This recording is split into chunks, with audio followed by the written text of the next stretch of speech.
Hi friends, welcome to ஆர்ஜிஸ் delicacy. இன்றைக்கி நெய்யில் வறுத்த முறுன்னு இருக்க காரசாரமான முந்திரி பார்க்க போகிறோம். இதை வீட்டிலையே செய்ய போகிறோம். இதுக்கு ஃபஸ்ட்டு ஒரு வானலியில் எண்ணெய் காய வச்சுருக்கேன்.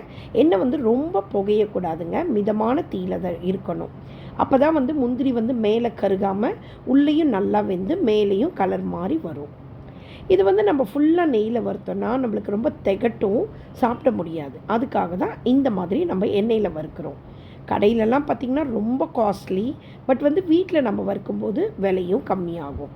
பாருங்கள், நல்லா வறுபட்டுறது. இப்போ நான் ஆல்ரெடி கொஞ்சம் கொஞ்சமாக இந்த மாதிரி முந்திரி வறுத்து வச்சுருக்கேன்.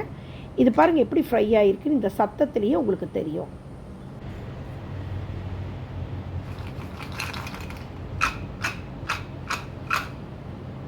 கேட்டுச்சுங்களா? இந்த மாதிரி ஃப்ரை ஆகிருச்சு. இப்போ நம்ம நெய் நம்ம வறுக்கலை இல்லைங்களா? ஸோ சூட்டோடு இருக்க கேஷ்யூ மேலே நெய் ஒரு 1/4 ஸ்பூன் போட்டிருக்கேன். காரத்துக்கு மிளகாத்தூள் போட்டிருக்கேன். இதோட கூட கொஞ்சம் கலருக்காக Kashmiri chilli powder and salt, இதுதான் நான் போட்டிருக்கேன். பாருங்கள், இது நல்லா சூடாக இருக்கும்போது நல்லா மிக்ஸ் பண்ணி விட்டுடுங்க. இது நீங்கள் கடையில் வாங்கினீங்கன்னா ஒரு 100 கிராம் நியர்லி 200 ருபீஸ் நான் வாங்கினேன். பட் பார்த்திங்கன்னா நம்ம முந்திரி வாங்கினோன்னா 1/4 கிலோவே 250 220 தான் வருது.